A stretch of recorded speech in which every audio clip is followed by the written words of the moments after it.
होनहार और दूरदर्शी विजनरी मिनिस्टर और नेता आज पहली बार हमारे बीच मंत्री बनने के बाद यहाँ हमीरपुर में पहुँचे हैं।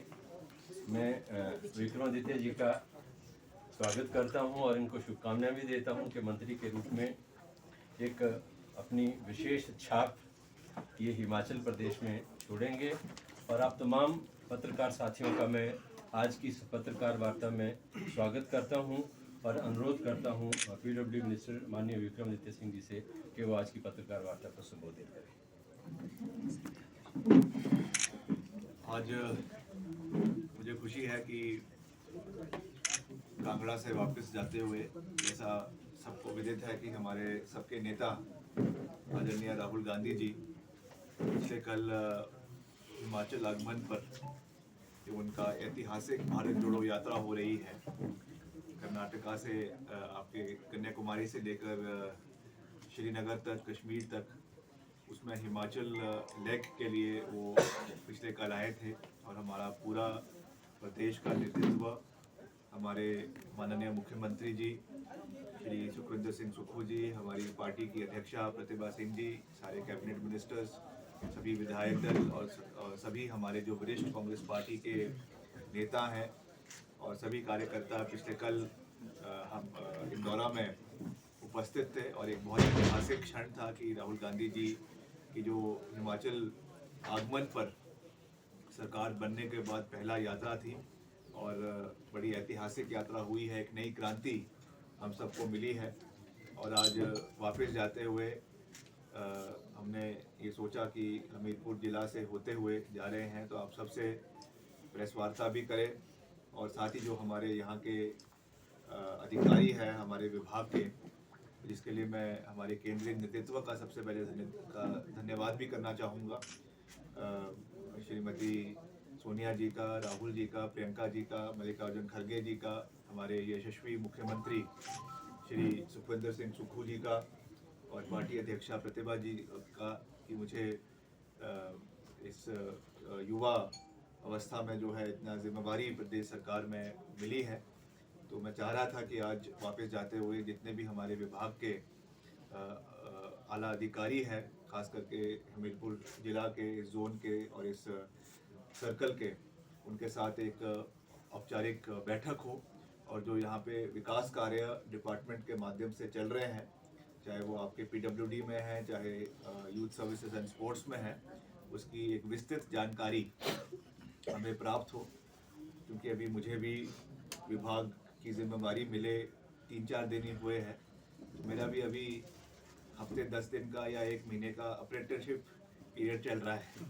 मुझे भी सीखना है और आई एम ऑलवेज अ कीन लर्नर। कुछ अगर मैं तो साफ कहता हूँ कि अगर कुछ थोड़ी जानकारी कम भी हो तो पूछ लेना चाहिए। तो मैं हर चीज़ को अधिकारियों से, अपने जो हमारे वरिष्ठ नेता भी हैं उनसे भी और अधिकारियों से भी, जो हमारे इंजीनियर्स हैं, चीफ इंजीनियर्स हैं, उनसे अच्छी जो इलाके की विकास कार्य है उसकी जानकारी पूरी हम प्राप्त करते हैं।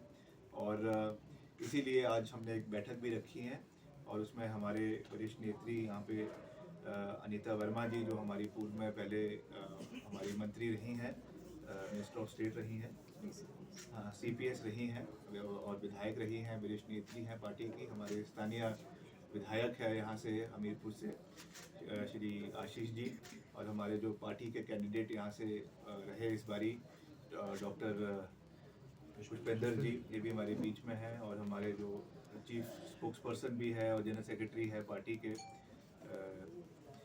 श्री प्रेम कौशल जी, और सभी हमारे वरिष्ठ पार्टी के नेता यहाँ पे उपस्थित है। तो मैं आज इसीलिए यहाँ पे उपस्थित हुआ हूँ क्योंकि हमीरपुर ज़िला अब हिमाचल की राजनीति में वापस जो है वो एक सेंटर स्टेज में आ चुका है और उसमें ये हम सब का दायित्व है कि हमारे मुख्यमंत्री जी की अध्यक्षता में हम सबको मिलकर आगे चलना है। उन्होंने जो हमको जिम्मेवारी दी है उसका हमने निर्वहन भी करना है और इस डिपार्टमेंट्स में जितने भी ऑनगोइंग वर्क्स चल रहे हैं, जैसा मैंने कहा पीडब्ल्यूडी एक बहुत ही महत्वपूर्ण डिपार्टमेंट है। इसमें जितने भी हमारे अलग अलग हेड्स में कार्य चले हुए हैं, चाहे वो PMJSY में है, चाहे वो NABARD में है, चाहे वो CRF के माध्यम से जो सेंट्रल रोड फंड के माध्यम से कुछ प्रोजेक्ट जो है वो चल रहे हैं, और कुछ हमारा जो स्टेट डिपार्टमेंट के माध्यम से भी जो चाहे वो एनुअल मेंटेनेंस का कार्य है, चाहे और बजटरी प्रोविजंस के माध्यम से चल रहा है, ऐसी कॉम्पिटेंट प्लान के माध्यम से चल रहा है, उसकी एक रिव्यू मीटिंग भी हमने 23 तारीख को शिमला में रखी है। इसमें सारे हमारे ENC और सब जोन्स के हमारे चीफ और हमारे SCs उसमें उपस्थित होंगे। मगर उसके साथ साथ आज मैं यही चाहता था कि यहाँ के खास करके हमीरपुर जिला के जो विकास कार्य चल रहे हैं उनकी एक इन शॉर्ट जानकारी हमको प्राप्त हो, क्या उसमें कमी पेशी है, उसको हम आने वाले समय में आगे लेकर जाएंगे। अभी आगे हमारा वित्तीय वर्ष का जो 2023-24 का बजट है वो भी मार्च के महीने में मुख्यमंत्री जी पेश करेंगे, तो उसमें हमारा दोनों डिपार्टमेंट्स में हम अपने बजट को इन्हांस करवा सके और ऐसी कॉम्पोनेंट प्लान में ज़्यादा से ज़्यादा पैसा ला सके, वो भी हम कोशिश करेंगे। और साथ ही साथ जो भी यहाँ पे और ऑनगोइंग वर्क्स हैं सड़कों के अलावा, जो हमारे डिपार्टमेंटल कार्य हो रहे हैं, कोई भवनों का निर्माण हो रहा है या और डिपार्टमेंट्स के जो कार्य PWD द्वारा किए जा रहे हैं, उनकी भी हम आने वाले समय में मैं खुद स्पॉट पे जाकर उनका निरीक्षण करेंगे। और एक बात जो मेरे जहन में कई लोगों ने लाई भी है जब से मैंने डिपार्टमेंट को टेक ओवर किया है कि गुणवत्ता का हमें बहुत ख्याल रखने की आवश्यकता है। कई जगहों पे काम हो रहा है मगर लो क्वालिटी काम हो रहा है, उस पर हमारा बिल्कुल फोकस आने वाले समय के ऊपर रहेगा। Quality control is one of the key areas जहाँ पे हमारा फोकस आने वाले समय में रहेगा। इसमें अगर कोई भी जो है लापरवाही बरती जा रही है या उसमें हमको कोई पता लगता है तो डिपार्टमेंटल इंक्वायरी भी होगी और इसमें स्ट्रिक्ट एक्शन जो है वो डिपार्टमेंट के माध्यम से लिया जाएगा, इसका मैं पूरा विश्वास दिला सकता हूँ। बाकी मुख्यमंत्री जी ने इसमें जो एक अच्छा निर्णय लिया है कि हमारा जो ऑनलाइन टेंडरिंग है, पहले आपके 1 लाख से लेकर 5 लाख तक जो है वो ऑफलाइन थी, उसमें भी पारदर्शिता लाने के लिए उन्होंने उसको जो है ऑनलाइन प्रोसेस स्टार्ट किया है। I think it is a welcome step. और इस तरीके से और चीज़ों में भी जो आपके जो भी स्टेप्स वो इसमें ट्रांसपेरेंसी लाने के लिए ला रहे हैं डिपार्टमेंट में, उसको हम मिलकर उन चीज़ों को आगे लेकर जाएंगे ताकि अच्छे तरीके से ये डिपार्टमेंट चले और जो भी कार्य प्रदेश के अंदर हो रहे हैं अलग अलग हेड्स में, अलग अलग उसमें, वो आने वाले समय में उसका रिजल्ट क्षेत्र के लोगों को मिल सके।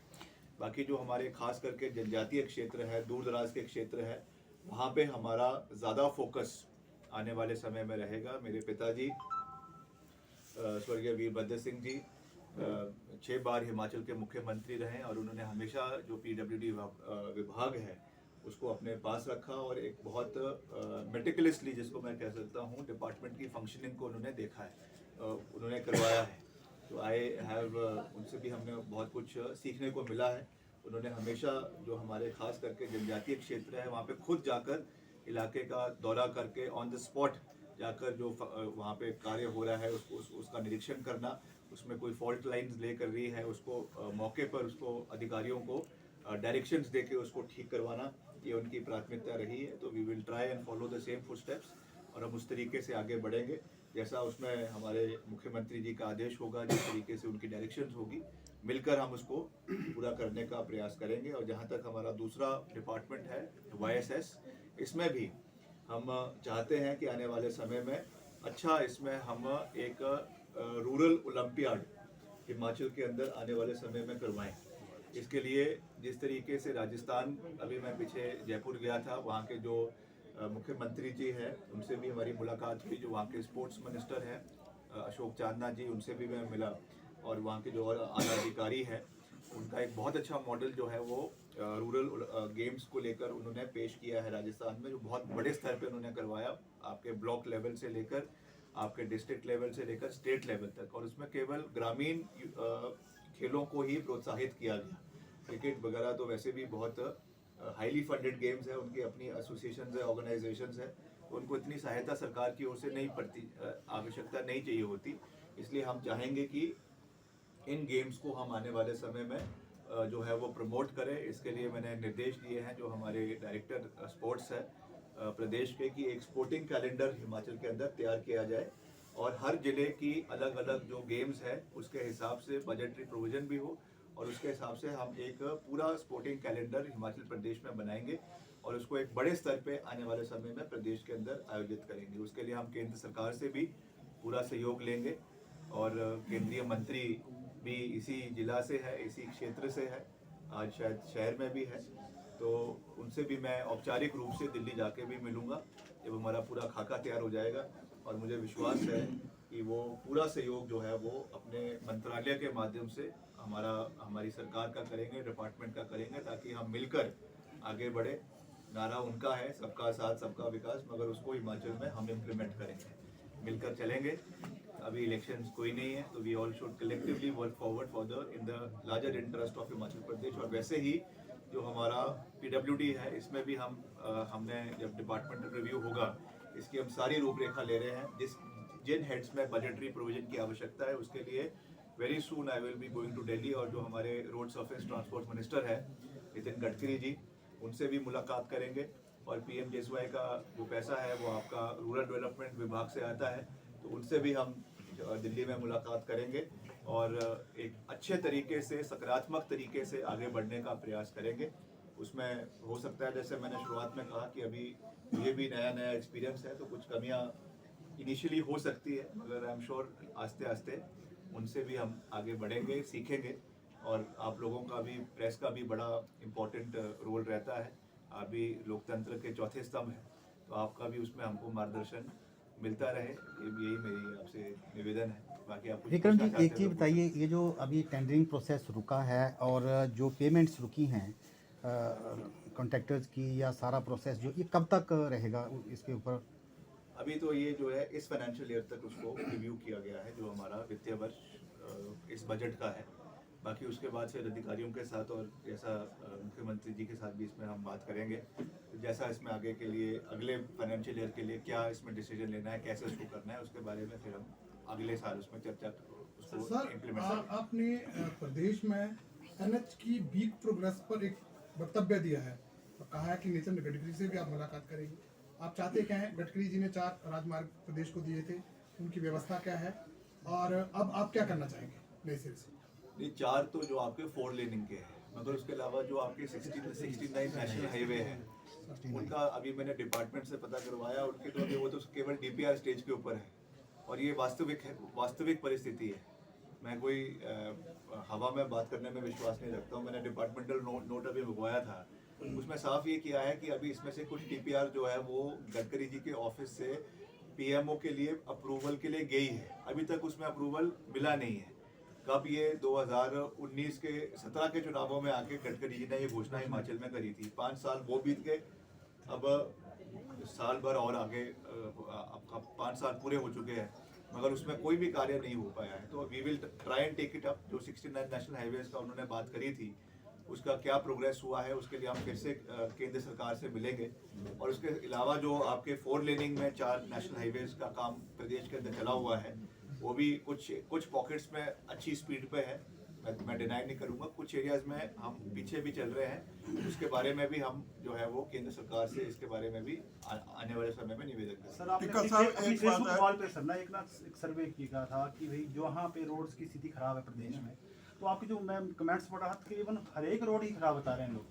तो आपका रोड मैप क्या रहेगा सर उस स्थिति को देखने के? देखिए, वो तो एक इन ब्रॉड, क्योंकि मैं हमेशा लोगों की आवाज़ को सुनने में विश्वास रखता हूँ, इसलिए हमने सोशल मीडिया के माध्यम से लोगों की जानकारी प्राप्त करने का प्रयास किया। मगर ये तो पॉसिबल नहीं है कि अब हम हर सड़क पे कार्य शुरू कर दें, मगर ये हम प्रयास करेंगे कि हर डिस्ट्रिक्ट से या हर कॉन्स्टिट्यूंसी से एक सड़क को पकड़ेंगे, 2 सड़क को पकड़ेंगे, वहाँ के जो स्थानीय हमारे माननीय विधायक हैं उनसे बात करेंगे। जहाँ पे विधायक नहीं है, वहाँ पे जो हमारे और वहाँ पे वरिष्ठ लोग हैं उनसे बात करेंगे। वो जो अपनी प्राथमिकताएं बताएंगे, उसके हिसाब से बजटरी प्रोविजन होगा। बिकॉज हमको अपना बजट का ख्याल भी रखना है, हर चीज़ को, नेसेसिटीज़ को भी देखना है, तो उसके लिए हम उसको तालमेल बनाने की कोशिश करेंगे। मगर इसका जो प्रिंसिपल ऑब्जेक्टिव था वो ये था कि हम एक सीधा संपर्क जो है वो जनता के साथ। उसमें तो ये लग रहा है कि प्रदेश की कोई सड़क ठीक ही नहीं है। वास्तविक स्थिति नजर आ गई ना पिछले 5 सालों में, उसके बाद तो वो अब पिछले 5 साल तो भाजपा की सरकार थी, उन्होंने क्या मेंटेनेंस किया, क्या नहीं किया, अब वो तो बात पुरानी है। पर अब हमको अपनी जिम्मेवारी के साथ आगे बढ़ना है। राजा साहब के समय स्पोर्ट्स बिल आया था, जो गवर्नर के पास पेंडिंग पड़ा हुआ, तो अब फिर कांग्रेस से सरकार आई, क्या उस स्पोर्ट्स बिल को दोबारा पेश करेंगे? हम प्रयास करेंगे कि हम चाहते हैं कि हमारी स्पोर्टिंग फर्टर्निटी में पारदर्शिता आए, इसमें कोई दो राय नहीं है। इसी इंटेंशन के साथ वीरभद्र सिंह जी की सरकार ने इसको विधानसभा के अंदर पारित किया था एक अधिनियम के माध्यम से, मगर वो कानून नहीं बन पाया क्योंकि उसमें राज्यपाल जी की अनुमति नहीं मिली, मगर उसका इंटेंशन बड़ा साफ था। अब हम फिर से इसके बारे में मैं मुख्यमंत्री जी से चर्चा करूंगा और हम चाहेंगे कि ऐसे इन the larger interest of the state इस तरीके की एसोसिएशंस की एक गवर्निंग बॉडी के लिए एक कॉन्स्टिट्यूशनल मैकेनिज्म होना बहुत आवश्यक है, उससे ज़्यादा कुछ नहीं। इसका मेन इंटेंशन ये था कि जो भी नेशनल या इंटरनेशनल लेवल पर प्रदेश को या देश को रिप्रेजेंट कर चुका है, उनके हाथ में जो है वो एसोसिएशंस की कमान होनी चाहिए और एक उसमें टाइम फ्रेम होना चाहिए, एक आपका पीरियड होना चाहिए, बाकायदा इलेक्शंस होने चाहिए और एक स्टिपुलेटेड टाइम फ्रेम 2 या 3 साल का हो, उससे बाद फिर कोई नया बने। इस तरीके का एक सिस्टम था और फिर से उसको रिव्यू करेंगे, हमारे कैबिनेट में उसको लेकर जाएंगे, क्या क्या उसमें हमारी जो हमारे कैबिनेट कलीग्स हैं उनका क्या उसमें राय है और मुख्यमंत्री जी की क्या राय है, उसके हिसाब से उस पर कार्य करने का प्रयास करेंगे। उस विभाग में क्रिकेट को भी शामिल करेंगे, उस एक करके क्रिकेट में शामिल बस जी, एक करेंगे मिनट। स्पोर्ट्स बिल में। नहीं ये हो गई बात। मैं जान रहा हूँ आपकी सोच से ये सवाल वासु को जी पूछ रहे हैं। आपका सर, आप दीजिए। विभाग में आपने लो स्टैंडर्ड कामों की बात कही, बीइंग अ मिनिस्टर आप क्या एक्शन लेंगे इसमें? जो भी according to rules and regulation जो उसमें लिया जा सकता है, चाहे ब्लैक लिस्टिंग किया जा सकता है, चाहे और उसमें disciplinary action against the officers concern, जो भी अकॉर्डिंग टू हाँ जी हाँ जो पेमेंट्स नहीं हुई है उस चीज़ को भी देखा जाएगा। तो सर सड़कों का फीडबैक आपने ले लिया सोशल मीडिया के माध्यम से, पर देखने में आया कि जो शहरों की सड़कें हैं वो तो अधिकतर मेंटेनेंस उनकी होती रहती है, लेकिन गांव के बहुत बुरे हाल हैं। उसके लिए क्या कुछ अलग से आपके मन में माइंड में कुछ ऐसा प्लान है कि, क्योंकि देखिए बहुत सारे लोग हिमाचल के गांव में बसते हैं, लेकिन जो मेन सड़कें हैं गांव की वही ख़राब हैं, वहाँ एक बस जाती है 2 जाती है, तो उसके लिए क्या प्लान है सर आपके? देखिए प्लान यही है कि हम अधिकारियों के साथ बैठक करेंगे और वहाँ के जो हमारे कंसर्न्ड विधायक हैं, कंसर्न हमारे लोग हैं, उनके साथ चर्चा करेंगे और वो अपनी प्राथमिकताएं तय करेंगे। अब हर सड़क को मेंटेन करना या हर सड़क पे निर्माण करना ये हमारे लिए लेकिन सर अधिकारियों की प्राथमिकता तो हमेशा शहर ही रहते हैं सर। जो रेगुलर नहीं ऐसा नहीं है, जो रेगुलर सड़कें जो चल रही हैं जिन पे ऑलरेडी जो पीडब्ल्यूडी के अधीन है, उनको फिर से उसका रखरखाव करना, उसके लिए अलग से एनुअल मेंटेनेंस के तहत बजट आता है, कोई आपके पॉट होल्स के लिए अलग से बजट आता है, तो उन चीज़ों को हम देखेंगे, उसके लिए और बजट जो है उसको दिलवाने का प्रयास करेंगे। बाकी जो नए सड़कों का निर्माण है वो अलग अलग के माध्यम से हो रहा है, उसमें भी जिस तरीके की प्राथमिकताएं इलाके के नेताओं की रहेगी उसको हम डिपार्टमेंट की ओर से आगे ले जाने का प्रयास करेंगे। टिक्का जी, खेल मॉडल की बात की है आपने, स्कूलों में खेलों को बढ़ावा देने के लिए, तो स्कूलों में तो जो पद है वो काफी फिजिकल एजुकेशन के खाली पड़े हुए, किस तरह से लेते हैं आप इसको? वो भी करेंगे, उसको हम जो हमारे शिक्षा मंत्री हैं उनके साथ टेकअप करेंगे कि जल्द से जल्द जो है ये रिक्त पदों को भरा जाए और इसमें क्योंकि उनका सहयोग होना भी बहुत आवश्यक है, मगर इसके लिए एडवोकेट इंफ्रास्ट्रक्चर भी हमारे स्कूलों में कॉलेजेस में होना ज़रूरी है, उसको भी हम प्रयास करेंगे और डिस्ट्रिक्ट लेवल पर हर डिस्ट्रिक्ट में एक अच्छा जो है इंफ्रास्ट्रक्चर आपको तैयार हो, इंडोर और आउटडोर, और एथलेटिक्स के लिए सिंथेटिक फील्ड्स हर डिस्ट्रिक्ट में उसका प्रोविज़न हो। साथ में आजकल शूटिंग बहुत बड़े पैमाने पे हो रही है, राइफल शूटिंग है, ट्रैप शूटिंग है, उसके लिए शूटिंग रेंज का प्रावधान करवाने का प्रयास करेंगे। जैसा मैंने कहा कि हर डिस्ट्रिक्ट में एक गेम को बढ़ावा करने का कोशिश करेंगे, इस तरीके से हम एक मॉडल बना रहे हैं।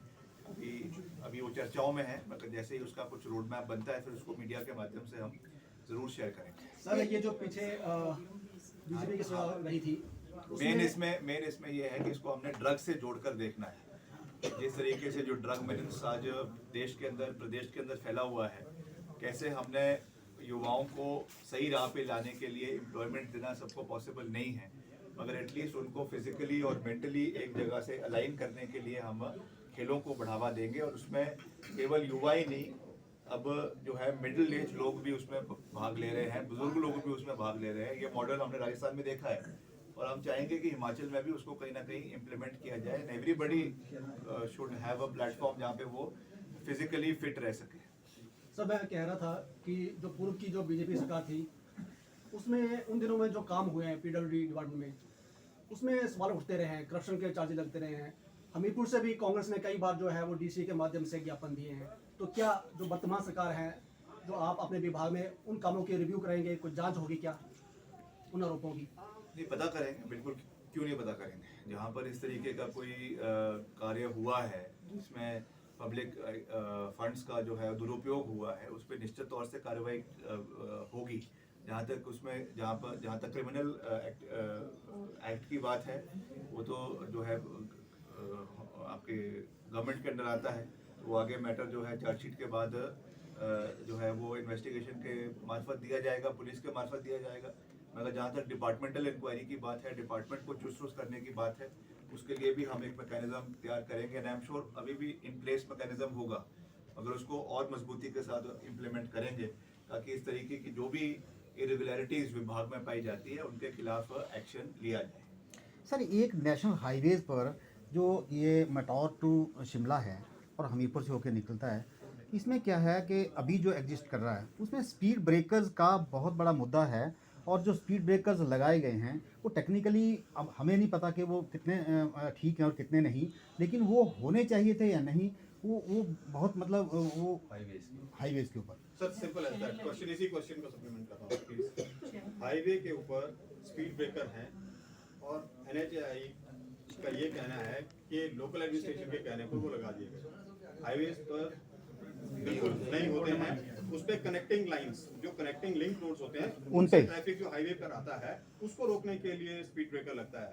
ये जो स्पीड ब्रेकर है, इसके लगने से होता क्या है, यहाँ से टांडा मेडिकल कॉलेज पेशेंट जाता है, उसको रास्ते में 50 स्पीड ब्रेकर्स देखने पड़ते हैं। यहाँ से पेशेंट एम्स की तरफ को चलता है तो वहाँ पर उसको रास्ते में 100 स्पीड ब्रेकर्स कर रुकना पड़ता है। पेशेंट यहाँ से कांगड़ा जाता जाता उन झटकों की वजह से मर जाता है।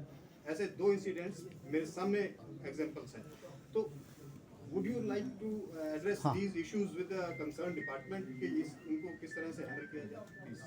कुछ को इन्होंने चेंज भी किया है, लेकिन बहुत सारे हमारे जैसे स्कूल्स आते हैं तो स्कूल के सामने वो लगा, नहीं वो लंबी इशू है, लेकिन नेशनल हाईवेज की जो बात है वो स्कूल से भागने के बाहर हो। आपको एक एग्जांपल देता हूँ मैं। और हम मंडी जाएं नेर चौक से, तो नेर चौक के पास एक स्कूल है और उसके गेट के बिल्कुल सामने रेलिंग लगी हुई है और बच्चे उस गेट से निकलते हैं और लेफ्ट या राइट को सड़क पर होते हैं। यहाँ पर जहाँ पर वो हाईवे पर स्पीड ब्रेकर नहीं लगाया गया, क्योंकि हाईवे पर स्पीड में गाड़ी आती है, 70-80 की स्पीड से गाड़ी चली होती है और वो स्कूल जहाँ पर भोपाल की आप बात कर रहे हैं वहाँ पर आप देखिए टर्न है स्कूल के गेट के सामने और उस टर्न के ऊपर वो स्पीड ब्रेकर है। गाड़ी के चारों टायर अलग अलग टाइम से उस स्पीड ब्रेकर को क्रॉस करते हैं और उससे और ज्यादा हर्डल क्रिएट होती है ट्रैफिक के लिए। सुप्रीम कोर्ट का भी शायद सर ऐसा मैं ये कह देता हूँ, उसको अभी हम डिपार्टमेंट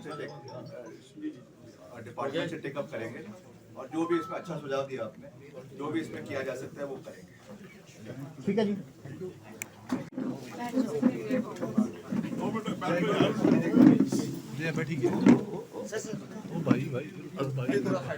आओ आप भी आओ।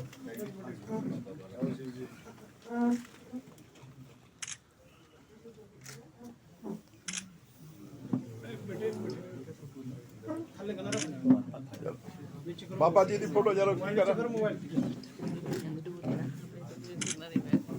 थोड़े से हाथ कर दो पीछे। ठीक हो जय बाप बेली। आपको दिया था, परसों दिया था हमने।